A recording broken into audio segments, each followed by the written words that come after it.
You are listening to the Body Charge podcast, and I'm your host, Sandy Sanderson. Welcome to the Body Charge podcast. Today's topic is coping with your adolescent. Why do so many parents seem unable to cope with reining in antisocial behaviours in teenagers? How do parents deal with aberrant behaviours that get out of control? How do we help guide them towards becoming well-balanced adults in the face of so many negative environmental influences? My special guest today is Dr. Larry Waldman, a professional psychologist, professor, speaker, and author with 45 years of clinical forensic experience helping kids, families, and attorneys. He has also authored 7 books. So welcome aboard, Dr. Larry. Nice to have you. Thank you. Glad to be here. My first question is, what do you do when your preteen or teenager decides they know everything better than you and their peer group pressure dominates? How do we get around that? I remember when I went through that phase with my children, my firstborn, and up to the age of 11, she just followed everything I said and learned from me and respected me, and I was on a pedestal. And then sort of suddenly puberty kicked in, and then she argued with every single thing I said. I felt like I could just sit down and cry at the time because it was so frustrating and difficult to understand what was going on, when to me it was logical, and I had all this experience. And what's changed? Why was she doing that? What do you have to say? What I have to say is it's perfectly normal. What you described is very, very typical.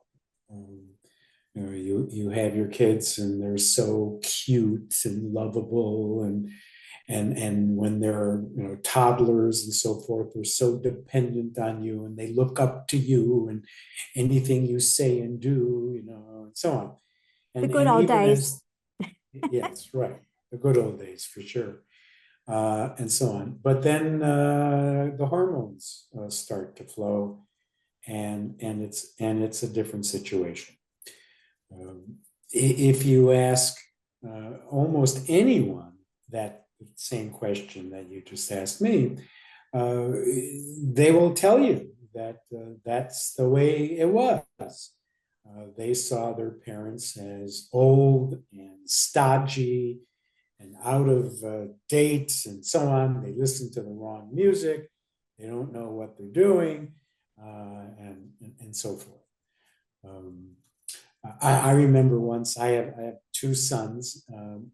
Now, let's see, the oldest one is 49, and he's an attorney in Southern California, and the younger one is 40, just turned 45, and he's an educational administrator in Oregon. And I remember one day I said something to my older son about something that he'd done or whatever. I kind of critiqued it and so forth. And he looked at me and he said, "I don't know how you made it this far. How did you get a PhD?" And then he says, "And you counsel people?" Is what he I mean, to him, it was like, how did this idiot, do this? Now there is, of course, a bright side to this, because a few years later into their, I think it was Mark Twain who said that many times when teens go off to college and so forth, they're always surprised about how much their parents have learned by the time they've graduated. So in most cases, what they come to realize is of course, you're not quite as stupid as you think. Now, it isn't a fun time by any means. Raising a teen is very difficult. And one of the things that I used to say to parents all the time is that you don't have to match their emotions. In fact, they're inviting you to do that, but you don't fall into that trap. They would like to see you get all frazzled and so on, and don't do that, because basically what you're doing then is transferring the power. But aren't they pushing the boundaries? Sure, they. And then don't you have to set the boundaries? So Yes. So how is that interaction supposed to go? Well, the interaction is that, I can give you lots of live examples. One day I was driving home from the office, and I saw my son's car up ahead, and so forth. So I sped up, and we got to the stop sign, and I looked, and he had 3 kids in the back seat and 2 kids, one sitting on the lap in the front seat, and him. There were 6 kids in the car, including him. And our deal was, for insurance purposes and so on, no more than 1 other passenger in the car. And I looked at him and I said, home. And he knew he was in trouble. And so he followed me home. He got home. I got there a little before him. And by the time he drove up, I had the steering wheel lock in my hand, which I then applied to his car and said, it'll be there a week. Next time you do this, it'll be a month. And I walked off. So don't have too much emotion involved, just very matter of fact, and this is it, take it or leave it approach. Yep. Exactly. They know what the rules are. They're testing them. Look, anytime, and I say this in the book, you put up a rule, I call it, you've now built a wall. And now it's up to you to support that wall. So, and there's only so many walls you can support. So you obviously want to support walls or rules that have to do with safety, with driving, possibly curfew, drugs. And things of that nature, and it's not open for discussion. They'll say, "Well, why?" They know darn well why, of course, but they again would like for you to get your go. No, you have to hold the line. Now, there are some things that sure. Did I like the way that they dressed? And so on, or how they wore their hair, and so on, or even who some of their friends were, and so on. And so no, of course I didn't in many cases, but if I try to lay down the law that you're going to go there and get a haircut, or wear a collared shirt, or whatever. Then that's another fight that now they dress squarer than I do. Yeah. So you've got to pick your battles and let it go if it's not too serious. So my daughter went through a few fashion fads, and I knew that they were only temporary, but it wasn't worth the argument, kind of thing. Right. Now, if you want to make a comment, a couple of times I said, "Oh, is there a masquerade party at school today?" Yeah, and leave it at that. Now, I might again just make a comment if I remember once my younger son had a friend over and so forth, and he ate with no manners at all, and so on, and didn't even show any appreciation to my wife for the nice meal she made and so on. And I commented on that to my son, not in the, of course, the kid's presence, but I said, hey, this is what I saw. Okay? And I think you can pick better friends than that. Now, but Dad, and I said, look, I'm just giving you, my opinion of what I see. People. I used to tease him a lot. People pay me a lot of money for my opinion, and I'm giving it to you for free. And we'll leave it at that. Yeah. So they're learning, and it's a big transition from childhood to adulthood. They're learning about making decisions, and it's from a psychological perspective, it's the growth or development of the ego self, isn't it? Although the ego is always there, the ego then wants to assert itself. I'm grown up now and I can make all my own choices and I don't need other people to make my choices and I can do whatever I like and now I can be free. Of course, as adults, mature adults, we know we can never be totally free of any decision because everything is tempered and qualified by the consequences. And so this is the learning curve, isn't it? So whatever you do has consequences, and understanding what those consequences are is crucial. And so, some kids don't have the right guidance from parents, different modeling, or they may be modeling off other kids at school who are, indulging in aberrant behavior because they think it's cool and they have no correcting influence, or anyone correcting them is seen as not valid. So it's okay to be a rebel because they don't count, kind of thing. So we're seeing in society a growth in the aberrant behaviours. I know you said that the desire to be an individual and to assert themselves and to make decisions is part of that adolescent growth phase. But why is it in society now that things seem to be getting more out of control and we have more youth crime? How do we address those issues as a community?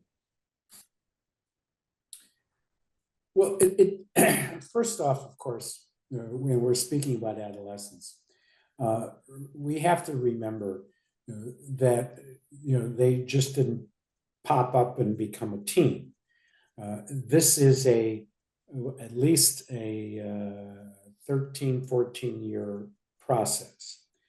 And during that process, of course, if the parents are utilizing reasonable kinds of parenting methods, like what I talk about in my first book, Who's Raising Whom, and so on, then by the time the kid gets to a teen, it's going to be easy. Also, and you touched on it, the parents themselves need to present as a model.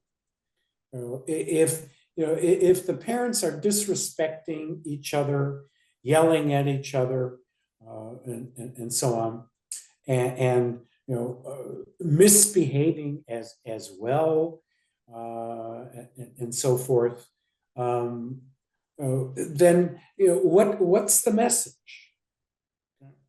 And so it's really up to the parents to do a good job, really from day one, if you will. And raising kids is probably one of the toughest jobs we're ever going to do. Interestingly, most people do it without any kind of instruction, which blows me away, but whatever.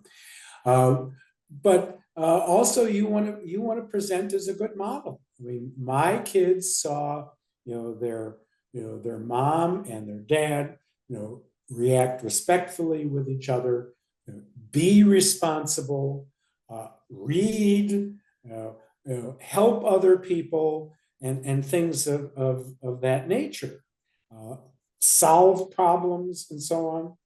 Have manners. And have manners, exactly. And so those are the things that you need to do. But you're right today. There's no question there's an epidemic of narcissism, particularly in our country. So can you explain just briefly what the characteristics of narcissism are? Well, here's a good example. Yesterday, we were all waiting in line at a company called Costco. I don't know if there's a Costco. Yes, we have it here as well. There you go. Okay. And they sell gasoline at a very cheap price, typically better than $1.50 less than any standard gas station and so on. Okay? So you wait in line, and I was at this Costco and so on, and you wait in line, and you entered from the west, going in east, and then you wait your turn and so on. Finally, it was my turn. I'm now gassing up, okay? And all of a sudden, in the bay next to me, up comes a Mercedes, no less, squealing in and coming from the wrong direction, jumps into that spot, causing the car in front of him to make an emergency stop. Meanwhile, there's 10 cars behind that car, okay? And so he jumped the line by 10, okay? And I gave him a look, and he gave me a look, and so on. And no words were exchanged. But of course, I'm thinking, you narcissistic. Yeah. How did you grow up? Yeah, really. I mean, exactly. By what right did you have, to jump that line and nearly cause an accident? Yes, so their ego still thinks that they're entitled. And that's another question I wanted to ask. Where does this egoistic idea of entitlement come from? And how do we curb it in the teenagers? Because if it's not corrected during those formative years, then it gets more entrenched, doesn't it, as adults? And then as adults, they can't self-regulate or self-correct anymore. Exactly. I can give you another example. When my sons turned 16, and they were allowed to drive, assuming they passed the test, but they first had to pass daddy's test before the state test, but that's another issue, and so on. I got them a reliable used car, and my older son said, well, Dad, Brian's parents got him a new BMW. And I said, why don't you go see if they'll adopt you? I love it. Always use humor. Yeah, well, and when I said, if you're not happy with the car you have, let me know. I'll be glad to sell it, and we'll go from there. As I remember in the old days, I had to save up my pocket money for a deposit for my car, my first car. So I think things may be in these later, newer generations easier than it used to be. And maybe they don't appreciate what they're getting anymore. And so that fuels the entitlement. Absolutely. My wife says this all the time. The more, the more you give your kids, I'm talking about excessively, okay, the less that they will appreciate. There's no question. It's human behavior. When the human being has what I call skin in the game, right? Yeah. That they've paid for the car, to work for it, and they paid for the upkeep and so forth, right? They're going to take better care of it. They're going to enjoy it more. That and in fact, as a matter of fact, that friend of my son's, crashed that BMW by driving recklessly. Of course, the father and mother bought him another one. Okay, So again, what are we teaching these kids? It's certainly not appreciation. Absolutely. And again, now I got criticized by a few people. Oh, you a psychologist getting a kid, his car right when he turned 16. You're spoiling him. And I said, no, I'm not. I'm spoiling me, because my kids were very active. They had 6 o'clock track practice, and Chad was in theater, and many times he was on the scene, say 7 o'clock and so forth. And then there was away games and so on. And it's like, hey, no, yeah, I'm spoiling me. It's not. It's a practical thing, and it always should be a win-win, I guess, in any family situation, shouldn't it? And the other thing is, when they've worked or they've done something of value to trade for what they're receiving, not only do they appreciate it more, but there's a greater sense of satisfaction for the ego in that, I did this. They feel pride. So where is the pride coming from if everything's just given to them on a silver platter? How do they get a sense of achievement? Absolutely. In our field, we look at different models of parenting, and of course we look at the abusive parent who's being physical and so on, and verbally abusive and so on. But actually the data shows that close to that are indulgent parents.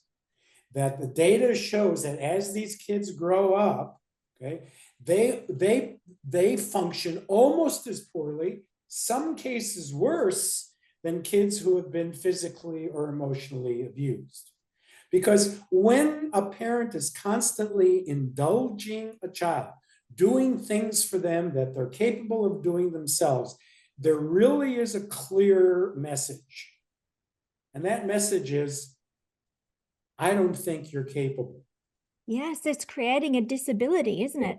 And it's keeping them childlike into their adulthood.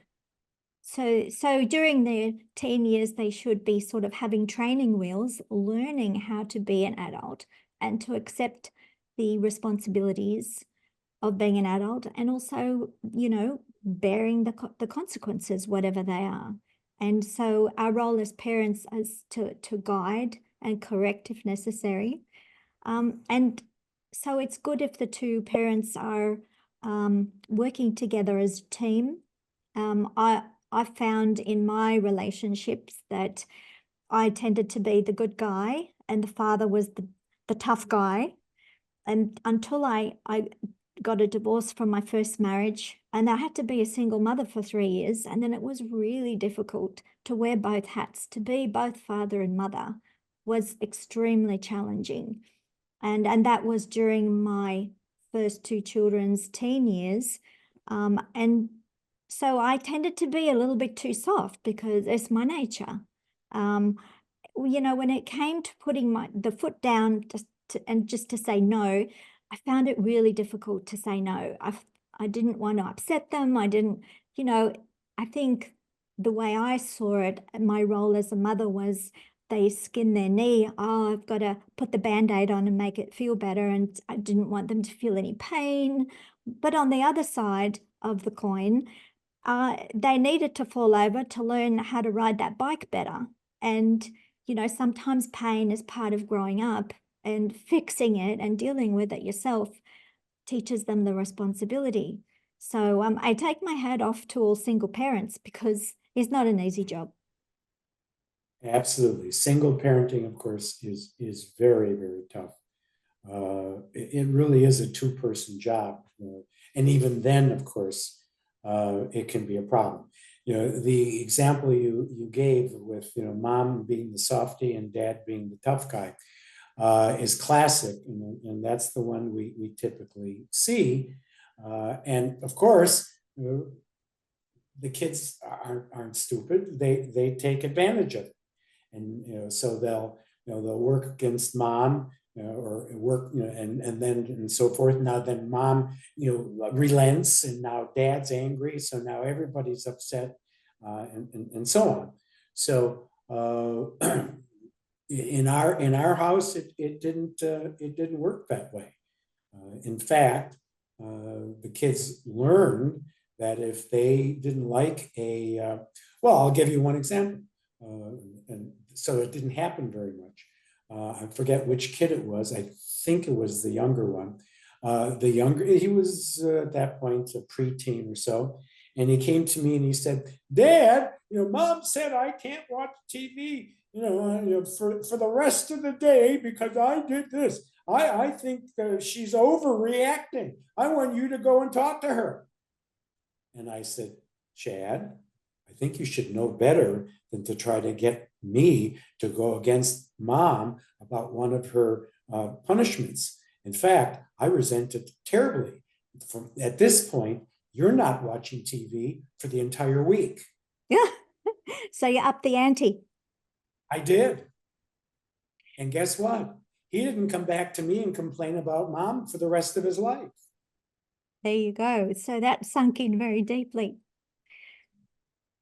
It did. Allowing kids to manipulate the situation, it leads to lots of problems. And lots of stress in family and situations. And now we have a lot of economic stresses in the environment, a lot of reasons people are more worried and they take those stresses home, and it can be quite daunting. I have in my business, Elektra Magnesium, we supply transdermal magnesium products because magnesium helps calm the nervous system. So it's really lovely to massage it in, feel calm and relaxed. So first of all, I say to all, usually it's the mothers, look, just dose everyone up in magnesium. You'll chill them right out, and then it's easier to negotiate. So first of all, we have to address the physical side, don't we? And then it's easier for the mental health aspects to be addressed, and you can have conversations without, high stress or high emotion.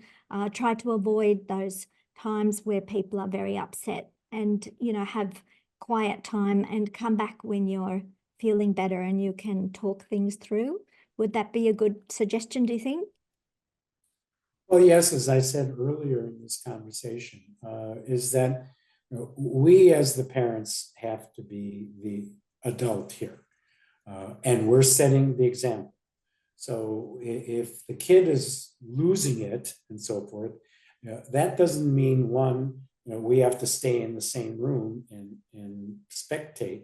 And two, we just calmly stick to our guns and say, look, you knew what the rule was, you broke it, here's the consequence, and get out of there. Yes, come back, and that's teaching them how to relate better with each other, isn't it? To give and take, and to listen to others and be respectful of other people's opinions, and not to jump in and try and, control too much. Because as a group, as a community, as a family, as a society, we all need to learn to work together to accommodate our differences and to respect those differences and to come out with something that is suitable for everyone. So that would be the goal. Sure. We're coming to the close. Would you like to just let people know where they can find you, or where they can find your books, read more, get some help with this kind of navigation of the teens? Well, thank you for this opportunity. Yes, I have several books that are self-help in general. The first book I've referred to briefly is entitled Who's Raising Whom? A Parent's Guide to Behavior Management. And that's for parents of kids who are maybe 12 and under. And then, of course, the Coping with Your Adolescent, that obviously applies to teens. My third book is How Come I Love Him But Can't Live With Him? That's my marriage manual, if you will. The next one is entitled Too Busy Earning a Living to Make Your Fortune. And so that one talks about, of course, making good choices and maybe sticking your neck out a little bit to learn to become more successful. The next one is a book for other mental health professionals entitled The Graduate Course You Never Had. And in that one, I talk about how to develop, manage, and market a private mental health practice. In fact, I still speak around the US on that, and Canada, as a matter of fact. The book I did during COVID is entitled Love Your Child More Than You Hate Your Ex. And that reflects the 20 years that I spent in the family law court arena, helping, working with parents who are going through acrimonious divorces, if you will. And actually, the book that is about to be published right now, in fact, I speak with the publisher tomorrow morning, is entitled Silver Sex, Insights into Senior Sexuality. Now, the books are available, of course, through Amazon. I can be, and my website, by the way, is Top Phoenix. That's PHOENIX, like the city. TopPhoenixPsychologist.com. Now, on that website, I list the books and so on. And I have probably 36 articles, most of which have been published. And you are free to download those as well. That's my giveaway, if you will. So there's a bunch of articles on various topics and so on. Plus, my email address is LFW, that's my initials, at LarryWaldmanPhD.com. Thank you so much. And thank you for bringing to light the fact that we need to love our children more. We get caught up in life and treadmills and other things, and sometimes forget the bigger responsibility in that, the future generation is everything, and they deserve our love, and then everything else comes second. Should we finish on that note? Absolutely. Well, you're right. I mean, you're raising a human being. That's an important job. Plus, you better do a good job, because if you think about it, they're the ones who are going to put you in your final home. So, yes. So you might want to try to do the best you can. That's it. Thank you so much. Thank you for the opportunity. I hope you liked this conversation and will share it with others. Let me know what you thought about it in the comments below. If you want to listen to other Body Charge conversations, click like, subscribe, the bell icon, and click all notifications. Subscribe to our newsletter to get updates on blogs, podcasts, videos, and Magnesium special offers at electromagnesium.com.au. Relax, recharge, and recover.